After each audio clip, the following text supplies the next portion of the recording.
होंगे जब से बीजेपी की सरकार आई है लगभग 9.5 साल हो गए हैं। इन्होंने कोई विकास नहीं किया है, इन्होंने किसी को रोज़गार नहीं दिया है, भ्रष्टाचार बिल्कुल अपने चरम पे है, युवा परेशान है। नीट जैसी जो परीक्षाएं हैं, जितने भी हैं पेपर लीक मामले, आप देखेंगे जब से ये सरकार आई है हर बार पेपर लीक होते हैं, बच्चों को कुछ नहीं मिलता है, फिर दोबारा से एक SIT बनाती है, जांच होती है, फिर दोबारा लीक हो जाते हैं। तो कुल मिलाकर ये सिर्फ बच्चों का पागल बनाते हैं।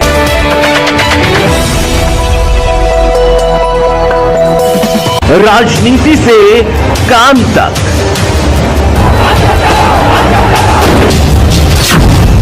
अपराध से अंजाम तक,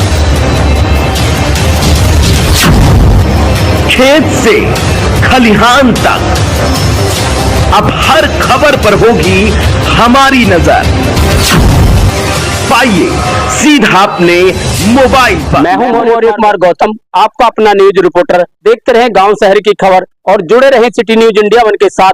हमारे चैनल को लाइक करें, शेयर करें और सब्सक्राइब करना ना भूलें।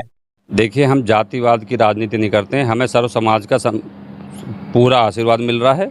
और जो हमने वादे किए हैं, गांव में विकास करेंगे, RCC के लाएंगे, नाली बनवाएंगे, खरंजे लगाएंगे, किसानों का जो भी जितने काम हैं, चाहे वो खेत तक जाने के रास्ते बने हों और बच्चों के लिए जो भी सुविधाएं हमें करनी पड़ेंगी, हम वो सब करेंगे। हमारा मेन फोकस रहेगा युवाओं को रोज़गार दें, बच्चों को शिक्षा दें और सभी के लिए मेडिकल फैसिलिटी अनिवार्य करें और उसको कम से कम पैसे में अच्छी सुविधा देने का। नमस्कार दोस्तों, मैं हूं आपका अपना न्यूज रिपोर्टर मौर्य कुमार गौतम।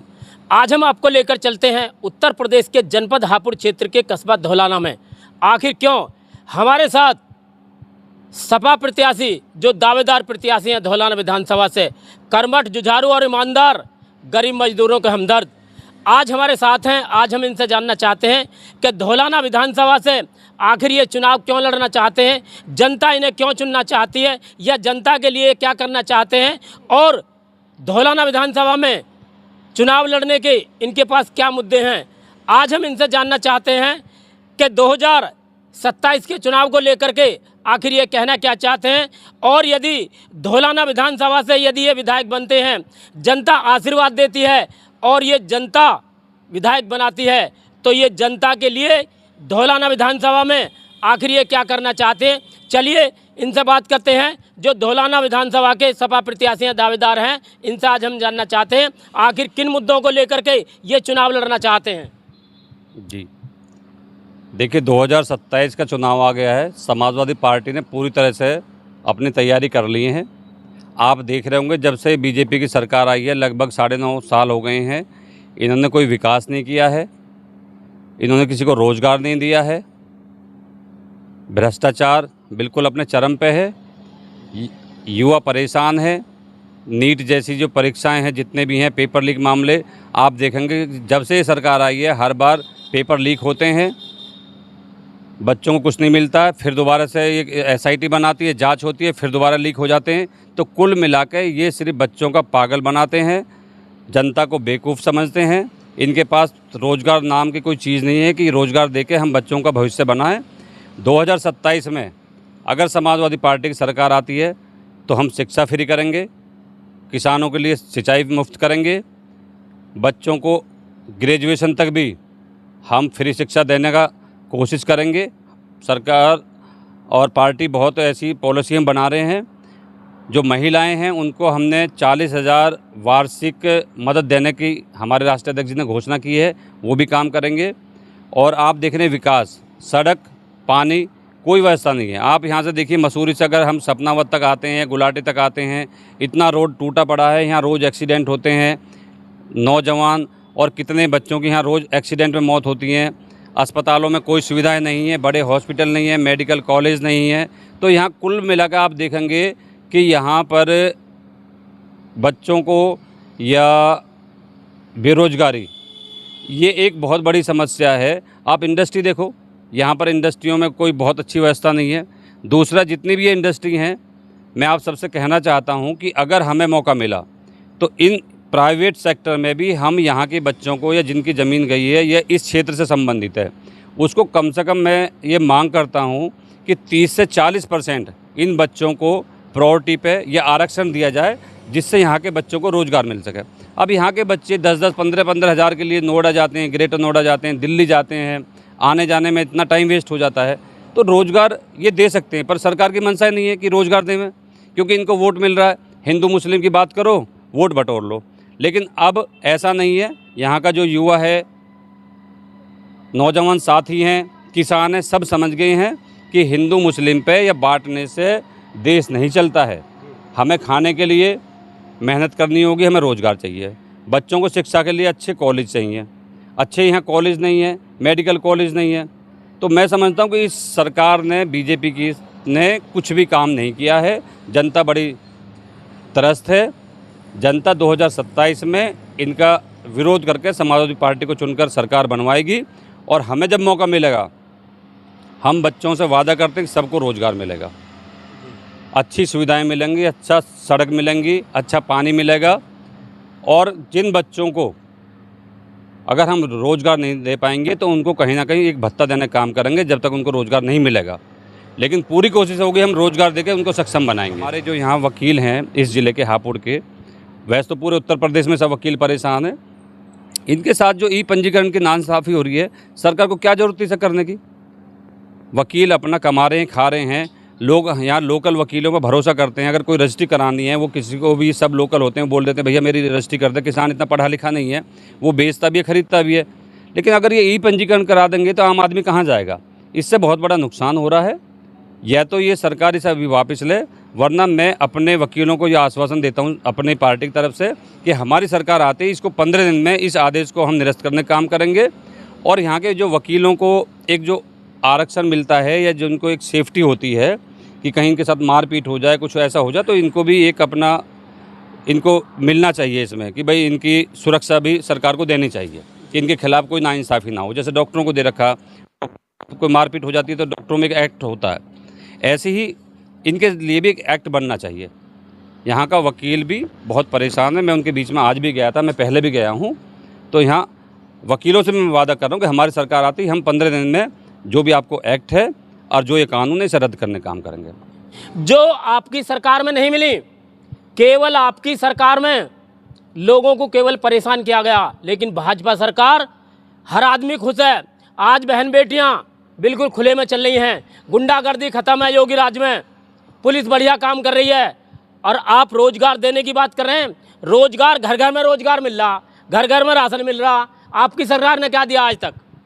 देखिए, मैं समझता हूँ कि जिस देश में हमारे देश का प्रधानमंत्री क्या है कि 80 करोड़ लोगों को राशन दे रहा है, राशन देना एक भीख मांगने के बराबर होता है। यानी आप मानते हो कि आपने 80 करोड़ लोगों को जो है बेरोजगार कर दिया, उनकी इतनी हैसियत नहीं है वो कमा खा लें, तो आप क्या देश को भिखारी बनाना चाहते हैं? मैं समझता हूँ इसकी जगह हम देश के युवाओं को नौकरी दें, रोज़गार दें। उनकी कैपेबिलिटी इतनी होनी चाहिए कि वो दूसरों को रोज़गार दे दें, कभी उनको सरकार के सामने हाथ ना फैलाना पड़े। तो ये तो इनकी जो है मंशा है कि 2 लोगों को पूरा देश सौंप दो और बाकी जनता को गरीब कर दो। तो इन्होंने आज क्या हो रहा है, हिंदुस्तान में जितने भी बड़ी कंपनियां हैं वो 2-3 लोगों को गिने चुने को सब बेच दिए औने पौने दामों में। तेल देखिए, तेल कहाँ जा रहा है? तेल 100 रुपये पार कर गया है। डॉलर देखो, डॉलर 100 रुपये के पार जा रहा है। एक टाइम मोदी जी कहते थे कि जो हमारे पहले प्रधानमंत्री थे माननीय मनमोहन सिंह जी, कि भाई इनकी उम्र से भी तेज़ दौड़ रहा है। आज आप बताएं कि आपकी उम्र से भी वो कितने आगे जो है डॉलर दौड़ रहा है, कितने आगे जो है तेल के दाम डोल रहे हैं। किसानों को उसकी उपज का पैसा नहीं मिलता है। 100 रुपये लीटर डीजल से किसान कैसे खेती करेगा? कितनी महंगाई कर दी है इन्होंने। और सुरक्षा की बात, आप किसी भी ज़िले के आंकड़े उठा लो, कितने मर्डर हो रहे हैं, कितने रेप हो रहे हैं, और उस पर कार्रवाई क्या होती है? कहाँ मर्डर हो रहे हैं, कहाँ रेप हो रहे हैं? आप एक पत्रकार हैं जी, आप अपने ही ज़िले में बताइए मुझे। यहाँ हापुड़ में भी कितने मर्डर हुए हैं, गाज़ियाबाद में भी कितने मर्डर हुए हैं, और गौतम बुद्ध नगर में भी, इसके आसपास कहीं भी देख लो। जनता बड़ी सुरक्षित है, महिलाएं सुरक्षित हैं, गुंडागर्दी खत्म हो गई। आज आदमी 12 बजे 1 बजे रात को भी खुले में जाता है, तो आप कैसे कह सकते हैं इस बात को? अभी पिलखवा में देखिए, 3-4 दिन पहले की घटना है, एक 7 साल की बच्ची का रेप हुआ है। ये सुरक्षित हैं? जी, हर ज़िले में रेप हो रहे हैं। और अगर जो पीड़ित होते हैं थाने में जाओ, उनकी रिपोर्ट दर्ज नहीं करोगे तो आप आंकड़े कहाँ? आप तो आंकड़ों के जादूगर हैं। आम आदमी की आप एफआईआर नहीं करोगे तो कैसे पता पड़ेगी? हैं जी क्राइम चरम पर है, कोई सुरक्षा नहीं मिल रही है, आम आदमी कहीं जा नहीं सकता। भ्रष्टाचार इतना है कि आप थाने में चले जाओ तो बगैर पैसे काम नहीं होगा, आप तहसील में चले जाओ बगैर पैसे काम नहीं होगा, आप कहीं भी चले जाओ इनका बगैर पैसे काम नहीं होता है। जनता 2027 में सबका जवाब देगी। इनको घर में मियाँ मिट्ठू बनने से कोई फ़ायदा नहीं है। आप जनता से जाकर पूछो जनता कितनी त्रस्त है। जी चलो भाई साहब, देखो 2027 का चुनाव आने वाला है और दावेदार प्रत्याशी हमारे साथ हैं जो धौलाना विधानसभा से चुनाव लड़ना चाहते हैं, जो अब की बार जनता इन्हें चुनना चाहती है, क्योंकि इनके पास समाजवादी पार्टी के जो अखिलेश जी ने जो वादे किए हैं, चलो कोई बात नहीं, मैं आपको नहीं बताऊंगा, इनकी ज़बान से ही मैं जानकारी करना चाहता हूं, आप लोगों तक ये बात पहुंचाना चाहता हूं कि अब की बार समाजवादी पार्टी के जो राष्ट्रीय अध्यक्ष हैं अखिलेश यादव जी, उन्होंने क्या घोषणा करी है अब की बार? देखिए, अगर हमारी सरकार बनती है, हम 300 यूनिट पूरे प्रदेश में हर परिवार को फ्री देंगे। जैसे मैंने बताया, महिलाओं को 40,000 रुपये हम भत्ता देंगे। किसानों की जो फसल है उसका उचित मुआवजा मिलेगा, और वो भी एक हफ्ते में या एक हफ्ते से पहले गन्ने की जितनी भी पेमेंट है सब किसान के खाते में जाएगी। किसान की जो लागत है उसके हिसाब से उसका एमएसपी निर्धारित किया जाएगा।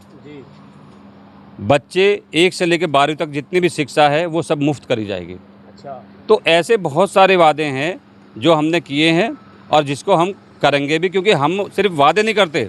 हमारी सरकार ने 12 से 17 में भी जितने वादे किए थे उन सबको पूरा किया। आप हमारा इतिहास उठाकर देख लो, हम इनकी तरह झूठ नहीं बोलते हैं कि वादे कर देते हैं और उसके बाद में भाग जाते हैं, दोबारा नाम नहीं लेते। आप बताइए, जब ये सरकार में आए थे इन्होंने कहा बुलेट ट्रेन चलेगी, कहाँ है वो बुलेट ट्रेन? आपने कहा इन्होंने स्मार्ट सिटी बनेंगे, कहाँ है स्मार्ट सिटी? इन्होंने कहा था कि हम किसानों की आय दुगनी कर देंगे, कहाँ है? तो ये जो वादे करते हैं ये सिर्फ झूठ बोलते हैं, जनता को गुमराह करते हैं। अब जनता 2027 में इनके चक्कर में नहीं आएगी। जनता इस बार 2027 में समाजवादी पार्टी की सरकार बनाएगी और हमारे माननीय राष्ट्रीय अध्यक्ष जी श्री अखिलेश यादव मुख्यमंत्री बनेंगे। आप सब देखेंगे। सर, मेरा एक अहम सवाल, आप जनता के बीच जा रहे हैं धौलाना विधानसभा में, तो आपको किन किन समाज के लोगों का आशीर्वाद मिल रहा है और आप जनता से क्या क्या वादे कर रहे हैं? देखिए, हम जातिवाद की राजनीति नहीं करते हैं, हमें सर्व समाज का पूरा आशीर्वाद मिल रहा है। और जो हमने वादे किए हैं, गांव में विकास करेंगे, आरसीसी के लाएंगे, नाली बनवाएंगे, खरंजे लगाएंगे, किसानों का जो भी जितने काम हैं, चाहे वो खेत तक जाने के रास्ते बने हों और बच्चों के लिए जो भी सुविधाएं हमें करनी पड़ेंगी हम वो सब करेंगे। हमारा मेन फोकस रहेगा युवाओं को रोज़गार दें, बच्चों को शिक्षा दें और सभी के लिए मेडिकल फैसिलिटी अनिवार्य करें और उसको कम से कम पैसे में अच्छी सुविधा देने का काम।